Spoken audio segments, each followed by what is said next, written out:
আসসালামু আলাইকুম। সবাইকে শুভেচ্ছা ও অভিনন্দন। প্রিয় শিক্ষার্থীরা, আমি আজকে তোমাদেরকে হিসাব বিজ্ঞানের একটি গুরুত্বপূর্ণ টপিক নিয়ে আলোচনা করব তোমাদের সামনে। তোমরা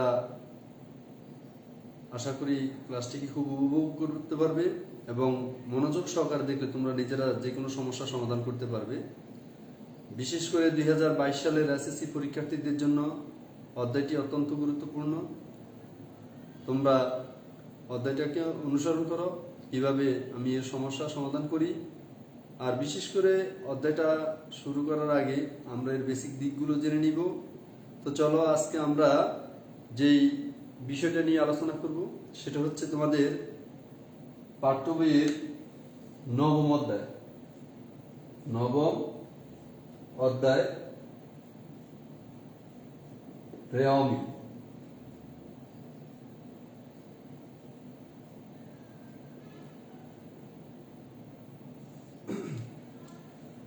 রেওয়ামিল নিয়ে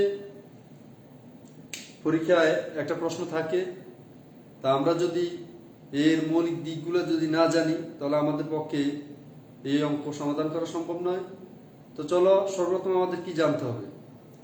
সর্বপ্রথম আমাদেরকে জানতে হবে যে রেওয়ামিলে কোন জিনিসটা আসে বা কোন জিনিসটা আসে না। তো আমরা সর্বপ্রথম যেটা জানবো সেটা হচ্ছে যে রেওয়ামিলে কি কি আসে না সেটা জানবো। রেওয়ামিলে আসে না, দেখো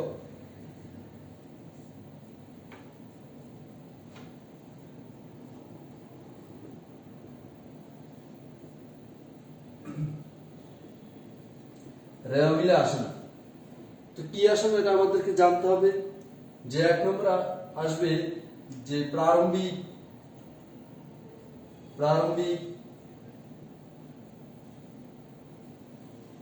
নগদ তহবিল, বা এটাকে হাতে নগদ বলে, বা প্রারম্ভিক হাতে নগদ, প্রারম্ভিক হাতে নগদ, অথবা প্রিয় শিক্ষার্থীরা এই প্রশ্নটাকে এভাবেও বলা থাকতে পারে যে নগদ তহবিল ব্র্যাকেটে লেখা থাকতে পারে 1/1 ধরে নাও 2022, অর্থাৎ বছরের প্রথমে যে টাকাটা দেওয়া থাকবে তাকে বলে প্রারম্ভিক নগদ। তাহলে এটা দুইভাবে আসতে পারে, প্রারম্ভিক নগদ তহবিল বা প্রারম্ভিক হাতে নগদ, অথবা প্রশ্ন এইভাবে থাকতে পারে যে নগদ তহবিল 1/1/2022। এই জিনিসটা তোমার রেওয়ামিলে আসবে না। 2 নম্বরে দিতে পারো যে প্রারম্ভিক প্রাপ্য হিসাব, প্রারম্ভিক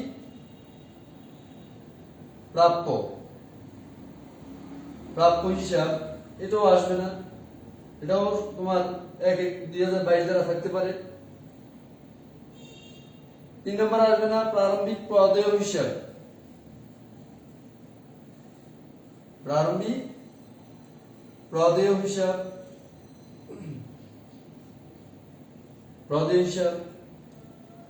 আর কি আসবে না? আরো আসবে না প্রারম্ভিক ব্যাংক জমাতিরিক্ত, প্রারম্ভিক ব্যাংক জমাতিরিক্ত,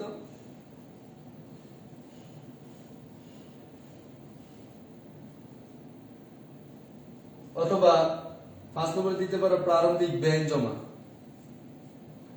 প্রারম্ভিক ব্যাংক জমা। এটা তোমার এগুলা বিশেষ করে এই প্রারম্ভিক শব্দটা এভাবে বাংলাতে লেখা না থেকেও এটা সাধারণত 1/1/2022 এভাবে দেওয়া থাকতে পারে। যখন তোমরা দেখবে যে 1/1/2022 দেওয়া আছে তখন বুঝে নিতে হবে যে এটা বছরের শুরুতে আছে এবং এটা প্রারম্ভিক। তাহলে প্রারম্ভিক কি আসতেছে না? প্রারম্ভিক হাতে নগদ আসতেছে না, প্রারম্ভিক প্রাপ্য হিসাব, প্রারম্ভিক প্রদেয় হিসাব, প্রারম্ভিক ব্যাংক জমা বা প্রারম্ভিক ব্যাংক জমাতিরিক্ত, এগুলো কিন্তু সব টাকা। প্রিয় শিক্ষার্থীরা তোমরা একটা জিনিস অনুসরণ করবে যে আসলে প্রারম্ভিক নিয়ে যেটাই আলোচনা করছি এগুলো সবই কিন্তু নগদ অর্থ বা টাকা। টাকা, তাহলে এটাকে আমি লিখতে পারি প্রা টাকা। প্রা টাকা বুঝো, যেমন নগদ তহবিল একটা টাকা, প্রাপ্য হিসাবে কিন্তু আমরা পাওনাদার থেকে দেনাদার থেকে পেলে যে টাকাটা পাবো সেটাকে প্রাপ্য হিসাব বলে। তো দেনাদার থেকে আমরা কিন্তু টাকাই পাবো, আবার পাওনাদারকে কিন্তু আমরা টাকাই দিব, এই জন্য প্রদেয় হিসাব। ব্যাংক জমাতিরিক্ত, ব্যাংকে আমরা যেমন টাকা জমা দেই, ব্যাংক থেকে টাকা উঠাই, সেটাও কিন্তু টাকাই, ব্যাংকের সাথে আমাদের লেনদেন টাকা দিয়ে লেনদেন হয়। সুতরাং এগুলো হলো কি টাকা। তাহলে আমি এটাকে সংক্ষেপে লিখতে পারি প্রা টাকা। মানে কি প্রারম্ভিক টাকা জাতীয় যত লেনদেন আছে কোনোটাই রেওয়া মিলে আসবে না। প্রারম্ভিক কি টাকা জাতীয় যেগুলো আছে বা যে ট্রানজেকশন গুলো থাকবে এগুলো কখনোই রেওয়া মিলে আসবে না। এবার আসো আমরা আরো কিছু আলোচনা করি, যে এখানে খেয়াল করো সমাপনী মজুদ। সমাপনী মজুদ এটা বা মজুদ এক এক লেখা থাকতে পারে, সরি মজুদ 31/12/2022 ধরে নাও। মজুদ অবিকৃত পণ্যের মূল্য,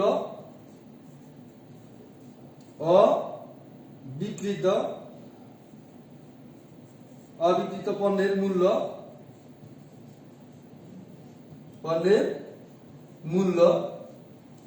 সমাপনী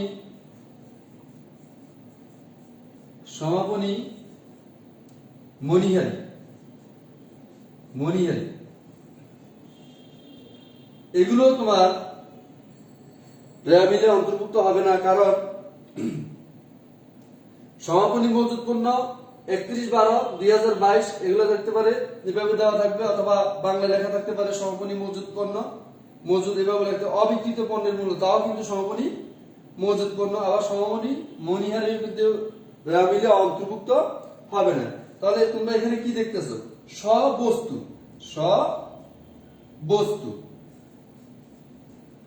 বা পণ্য। তাহলে এখানে প্রিয় শিক্ষার্থীরা প্রা টাকা মানে প্রা দিয়ে যেগুলো যেমন প্রারম্ভিক নগদ, প্রারম্ভিক প্রাপ্য, প্রারম্ভিক প্রদেয়, প্রারম্ভিক ব্যাংক জমাতিরিক্ত এগুলা, আর মানে সমাপনী মজুদ বা মজুদ পণ্য 31/12, অবিকৃত পণ্যের মূল্য, সমাপনী মনিহারি এগুলো সাধারণত রেওয়া মিলে আসে না।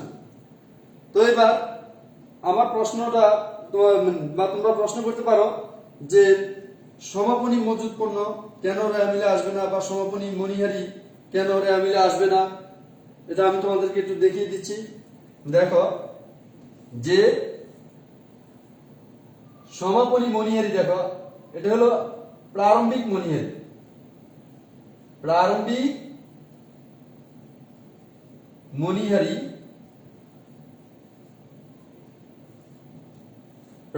মনিহারি যোগ মনিহারি ক্রয়, বিয়োগ মনিহারি ব্যবহার সমান সমাপনী মনিহারি।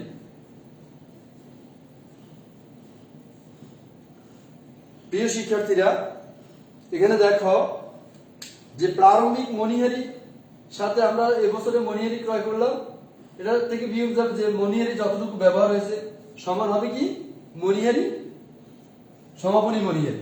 আমি উদাহরণের সাহায্যে তোমাদেরকে দেখিয়ে দেই। যেমন উদাহরণ দেখো, একটু খেয়াল করো। উদাহরণ যেমন প্রারম্ভিক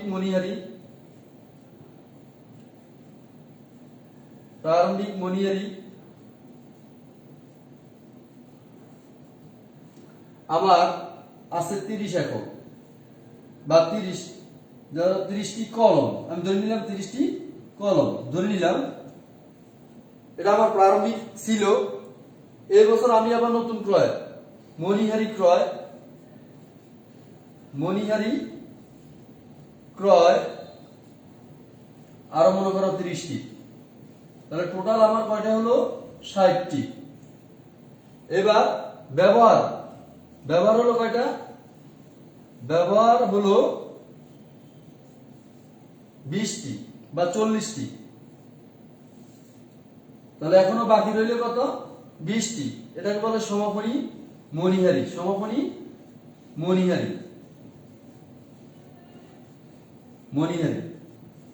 তাহলে আমার সমাপনী মণিহারি রয়ে গেল কয়টা? 20টা।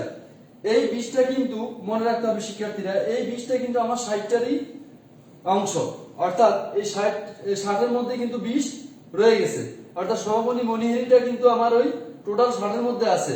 তার মানে আমরা এটা ডাবল করে দেখাবো না। যদি আমরা এটা র্যাবিলের সমাপনী মণিহারিটা দেখাই তাহলে কিন্তু আমাদের দুইবার ট্রানজাকশনটা চলে আসবে, এটা আমার অঙ্ক ভুল হবে। তাহলে আমরা কি করব? সমাপনী মণিহারি যেহেতু প্রারম্ভিক আর মণিহারি ক্রয়ের অন্তর্ভুক্ত, সেই ক্ষেত্রে আমরা সমাপনী মণিহারি দেখাবো না। ঠিক একইভাবে সমাপনী মজুত পণ্য আমরা র্যাবিলে দেখাবো না। আশা করি তোমরা এটা বুঝতে পেরেছো। এবার দেখো, তাহলে আমরা আজকে জানলাম যে র্যাবিলে কি আসে বা কি আসবে না। এখানে তোমরা স্ক্রিনশট দিয়ে রাখতে পারো যে প্রারম্ভিক নগদ তহবিল, প্রাপ্য হিসাব, প্রদেয় হিসাব, ব্যাংক জমা, অতিরিক্ত ব্যাংক জমা সবগুলোই কিন্তু প্রারম্ভিক। সমাপনী মজুদ, অবিকৃত পণ্যের মূল্য, সমাপনী মণিহারি এগুলো সাধারণত র্যাবিলে আসে না।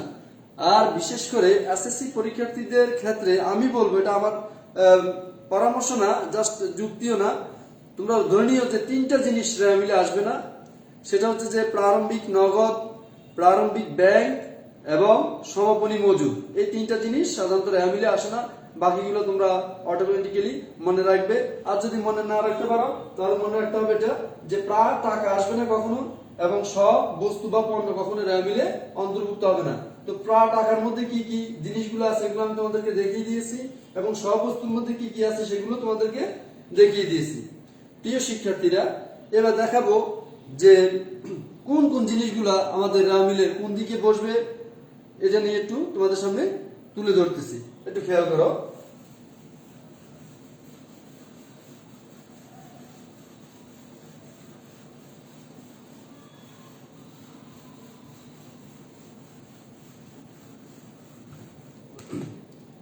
প্রিয় শিক্ষার্থীরা, তোমরা জানো যে আমাদের র্যাবিলের 2টা দিক আছে, একটা হলো ডেবিট আর হলো ক্রেডিট। যদি আমি এটা ইংলিশে এখানে লিখে ফেললাম তোমাদের বোঝানোর জন্য, কিন্তু আমি ইংলিশে লিখলাম, কিন্তু তোমরা তোমাদের পরীক্ষার খাতায় কখনো ডিআর বা ডিই বিআইটি এগুলো লেখার দরকার নাই। তোমরা বাংলায় লিখবা ডেবিট এবং ক্রেডিট, ডেবিট এবং ক্রেডিট এগুলো সবসময় বাংলা লিখবা। আমি অনেক সময় পরীক্ষার খাতায় দেখি যে তোমরা সংক্ষেপে ডিআর সিআর এগুলো লিখো, বা ডয়াকার লিখে বিস্ময় দিয়ে দাও বা ডট দিয়ে দাও। এগুলো না, সংক্ষেপে না লেখাই ভালো, ইংলিশে না লেখাই ভালো। তোমরা এগুলো পরীক্ষাতে সম্পূর্ণ নাম বাংলাতে লিখবা, এতে তোমাদের পরীক্ষার ভালো মার্ক পাওয়ার সম্ভাবনা থাকে। তো যা হোক, সংক্ষেপে না লেখাটাই উত্তম, আমি এটাই বোঝাতে চাচ্ছি। তো সেই ক্ষেত্রে এবার আমাদের ডেবিট, আমরা জানি যে হিসাব কত প্রকার? হিসাব 5 প্রকার। এখন তোমরা অনেকে হয়তো আমাকে প্রশ্ন করতে পারো যে স্যার এখানে আবার হিসাবের কি দরকার? হ্যাঁ, দরকার আছে, একটু দেখো। এখানে হিসাব 5 প্রকার: সম্পদ, দায়, আয়, ব্যয় এবং মালিকানা সত্ত্ব। মালিকানা সত্ত্ব। প্রিয় শিক্ষার্থীরা, এটা হলো 1, 2, 3, 4, 5। এখানে আমাদের এই 5 প্রকার হিসেব নিয়ে মূলত পুরো হিসেব বিজ্ঞান বইটা আমাদের জড়িত। এই 5 প্রকার হিসেব নিয়ে সমস্ত অঙ্কগুলোর মধ্যে কিন্তু এই 5 প্রকার হিসাবের প্রভাব তুমি দেখবে। তাহলে একটা জিনিস মনে রাখবে, এই 5 প্রকার হিসেব নিয়ে মূলত আমাদের সম্পূর্ণ বইটা লেখা। এবার আমরা র্যাবিলে কোনটাকে কোন দিকে দিব এটা একটু খেয়াল করো, যে সম্পদ প্লাস ব্যয়, এটাকে ক্ষতিও বলা যায়, ক্ষতি, ব্যয় বা ক্ষতি প্লাস উত্তোলন। উত্তোলন এগুলো সবসময় ডেবিট দিকে বসে। কোন দিকে? ডেবিট দিকে বসে। এটা খেয়াল করো, সম্পদ, ব্যয় বা ক্ষতি প্লাস উত্তোলন এগুলো কোন দিকে বসে? ডেবিট দিকে বসে। আয় আয়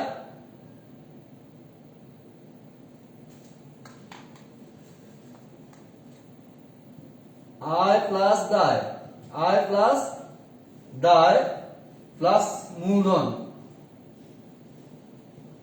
এগুলো সবসময় ক্রেডিট দিকে বসে। তাহলে প্রিয় শিক্ষার্থীরা, এই আয় দায় সম্পদ ব্যয় এগুলা কোনটা কোন দিকে বসে এটা আমি তোমাদেরকে দেখিয়ে দিচ্ছি। এই দুইটা সূত্র অবশ্যই তোমাদের মনে রাখতে হবে যে র্যামিল তৈরি করার ক্ষেত্রে তোমরা এই দুইটাকে অবশ্যই অনুসরণ করতে হবে।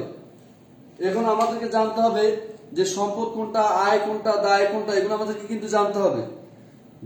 যা আমরা লেনদেন বা হিসাব যখন আমরা দুতরফা দাখিলা পদ্ধতি করিয়েছি বা যখন আমরা জাবেদা করিয়েছি এগুলোর মধ্যে সম্পদ আয় ব্যয়ের অনেক প্রভাব ছিল। আশা করি তোমরা ওইগুলো থেকে অনেক কিছু জানো। তারপরেও যখন তোমরা র্যামিল করবে এই জিনিসগুলো তোমাদের মনে রাখতে হবে যে সম্পদ প্লাস ব্যয় বা ক্ষতি প্লাস উত্তোলন এই তিনটা আইটেম সবসময় ডেবিট, আয় দায় মূলধন সবসময় ক্রেডিট। এখন আমি তোমাদেরকে উদাহরণ দিয়ে দিচ্ছি, দেখো। যেমন আমি লিখলাম বেতন, বেতন, আসবাবপত্র, আসবাবপত্র, দেনাদার, পাওনাদার, পাওনাদার, ঋণ আমরা দিতে পারি, আরো কি দিতে পারি? ক্রয়, এগুলো আমরা দিতে পারি। তাহলে এই ক্ষেত্রে আমি তোমাদেরকে যদি জিজ্ঞেস করি যে কোনটা কি, তোমরা যদি এটাকে নিশ্চিত করতে পারো যে বেতন একটা ব্যয়, আসবাবপত্র একটা সম্পদ, দেনাদার একটা সম্পদ, পাওনাদার একটা দায়, ঋণও একটা দায় এবং ক্রয় একটা ব্যয় যা বিক্রিত পণ্যের ব্যয় নামে পরিচিত। তাহলে দেখো এখানে আমি বলছি যে সম্পদ ব্যয় বা ক্ষতি বা উত্তোলন সবসময় ডেবিট, আয় দায় মূলধন সবসময় ক্রেডিট। আমি এখানে আরো দুইটা ট্রানজাকশন দিই, উত্তোলন এবং মূলধন। তাহলে এবার তাহলে উত্তোলনটা কি? তাও মালিকানা সত্ত্বের অংশ, এটাও মালিকানা সত্ত্বের অংশ। তাহলে এখানে দেখো আমি বললাম কি ব্যয়টা, এই যে এখানে লেখা আছে ব্যয়, তাহলে ব্যয় আমি কোন দিকে দিলাম? ডেবিট। আসবাবপত্র কি? সম্পদ, এই যে সম্পদ লেখা আছে একে, তাও কি? ডেবিট। অর্থাৎ ব্যয় সম্পদ সবসময় কোন দিকে? ডেবিট দিকে বসবে, ডেবিট করার দিকে বসবে। দেনাদার একটা সম্পদ, তাও কি? ডেবিট। পাওনাদার দায়, তাহলে কি? Credit, credit. এবার ঋণ হলো একটা দায়, তাও কি? ক্রেডিট। ক্রয় ব্যয় ডেবিট, উত্তোলন সবসময় ডেবিট, এটিতে লেখা আছে উত্তোলন ডেবিট এবং মূলধন এখানে লেখা আছে মূলধন ক্রেডিট। প্রিয় শিক্ষার্থীরা, তোমরা যদি এই দুইটা লাইন মনে রাখতে পারো বা হিসাব কত প্রকার, তো হিসাবের সবগুলো উপাদান কিন্তু এখানে প্রভাব ফেলছে। তাহলে আমরা যদি জানি যে সম্পদ ব্যয় বা ক্ষতি বা উত্তোলন সবসময় ডেবিট হয়, আয় দায় মূলধন সবসময় ক্রেডিট হয়, তাহলে আমাদের পক্ষে র্যামিল করাটা অত্যন্ত সহজ হবে। এবার আসো যে এখান থেকে আবার কিভাবে মুনাফা জাতীয় আয় এবং মুনাফা জাতীয় ব্যয় নির্ণয় করা হয়। প্রিয় শিক্ষার্থীরা, মুনাফা জাতীয় আয় এখানে একটু খেয়াল করো, মুনাফা জাতীয় আয় বা ব্যয়, মুনাফা জাতীয় ব্যয়, এটা সূত্র হলো প্রত্যক্ষ ব্যয় প্লাস পরোক্ষ ব্যয়, পরোক্ষ ব্যয়। তাহলে প্রত্যক্ষ ব্যয়ের মধ্যে কি কি আছে? যেমন বিক্রিত পণ্যের ব্যয়। প্রত্যক্ষ ব্যয় আমরা সাধারণত বিক্রিত পণ্যের ব্যয়ের মধ্যে যেগুলো আসে, বিক্রিত পণ্যের ব্যয়। বিক্রিত পণ্যের ব্যয় প্লাস অন্যান্য ব্যয়, অন্যান্য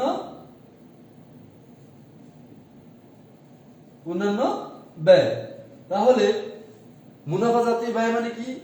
যেমন প্রত্যক্ষ ব্যয় প্লাস পরোক্ষ ব্যয়, এই দুটাকে যোগ করলে পাওয়া যায় মুনাফা জাতীয় ব্যয়। এখন প্রত্যক্ষ ব্যয়ের মধ্যে আবার কি আসবে? বিক্রিত পণ্যের ব্যয় এবং অন্যান্য ব্যয়। এখন আমি যদি বলি যে আমি যতগুলো উপাদান এখানে লিখলাম, আমি এখানে আরেকটা ট্রানজাকশন বাড়িয়ে দিচ্ছি, দেখো বিক্রয়। আমি এটাকে এখানে লিখবো বিক্রয়।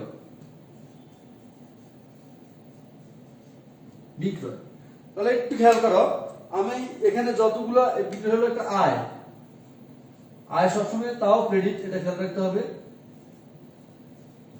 এখন দেখো যে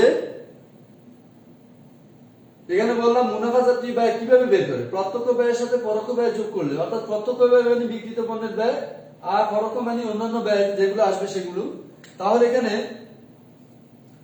দেখো বেতন কিন্তু একটা পরোক্ষ ব্যয়, এটা কিন্তু পরোক্ষ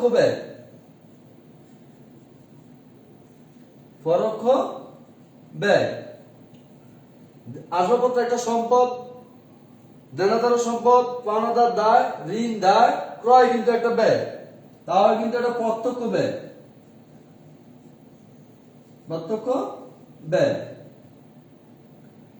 এবার উত্তোলন, মূলধন, বিক্রয় কিন্তু আয়, ব্যয় না। তাহলে আমি এখানে দুইটা পাইলাম, একটা হলো প্রত্যক্ষ ব্যয় ক্রয় এবং পরোক্ষ ব্যয় পাইলাম বেতন। এই দুইটাকে যোগ করলে আমি পেয়ে যাব মুনাফা জাতীয় ব্যয়। প্রিয় শিক্ষার্থীরা, আমরা যখন মুনাফা জাতীয় ব্যয় বের করব তখন আমরা মাথায় একটা জিনিস মনে রাখবো যে প্রত্যক্ষ ব্যয় মানে কি? বিক্রিত পণ্যের ব্যয়ের মধ্যে যে আইটেমগুলো আসে, বিশেষ করে প্রারম্ভিক মজুদ, ক্রয়, মজুরি, আমদানি শুল্ক, ক্রয় পরিবহন, জাহাজ ভাড়া, গ্যাস পানি বিদ্যুৎ, ডক চার্জ, এই সাধারণত এইগুলোকে তোমার বিক্রিত পণ্যের ব্যয় বা প্রত্যক্ষ ব্যয় নামে পরিচিত। আর অন্যান্য ব্যয় যেমন যেগুলোকে আমরা পরোক্ষ ব্যয় নামে চিনি, যেমন বেতন ও মজুরি, বিজ্ঞাপন, ভাড়া, এই জাতীয় ব্যয়গুলোকে সাধারণত পরোক্ষ ব্যয় বলে। অর্থাৎ প্রত্যক্ষ ব্যয় ও পরোক্ষ ব্যয় এই দুইটাকে যোগ করলে হবে মুনাফা জাতীয় ব্যয়। প্রিয় শিক্ষার্থীরা, আজকে আমি যতটুকু আলোচনা করেছি, তোমরা যদি বাড়িতে বসে ভিডিওটি দেখো, বারবার দেখো, আমার মনে হয় রামিল সম্পর্কে তোমাদের অনেক জানা হয়ে যাবে। তবে এটা ধরে নিতে পারি যে তোমাদের প্রায় 80 থেকে 90% রামিলের যে সমস্যাগুলো থাকবে এগুলো এখান থেকে সলভ হয়ে যাবে। আশা করি তোমরা নিজেরা অঙ্কগুলো সমাধান করতে পারবে। আমি আগামী ক্লাসে আজকে যে বিষয়গুলো নিয়ে আলোচনা করেছি, আগামী ক্লাসে প্র্যাকটিক্যালি তোমাদের পাঠ্য বইয়ের সৃজনশীল 1 বা 2 অথবা আমি নিজে থেকেও একটা অঙ্ক তোমাদের সামনে তুলে ধরবো কিভাবে এটা সমাধান করতে হয়। তবে সমাধান করার আগে অবশ্যই তোমাদের এই জিনিসগুলো, যে বেসিক থিমগুলা জানা দরকার, এগুলো অবশ্যই তোমাদের জানতে হবে, নচেত কিন্তু তোমাদের পক্ষে অঙ্ক করা সম্ভব হবে না। তাই আজকে আর আমি তোমাদের সামনে বেশি কিছু বলবো না। যতটুকু আলোচনা করেছি আশা করি তোমরা বাড়িতে বসে এগুলোকে আয়ত্ত করার চেষ্টা করবে। তোমরা ভালো থেকো, নিরাপদে থেকো, দূরত্ব বজায় রেখো, সবসময় মাস্ক ব্যবহার করবে এবং সামাজিক দূরত্ব বজায় রেখে চলাফেরা করবে, এই কামনা ব্যক্ত করে তোমাদের কাছ থেকে বিদায় নিচ্ছি। ধন্যবাদ। সবাই ভালো থাকো, সুস্থ থাকো। আল্লাহ হাফিজ।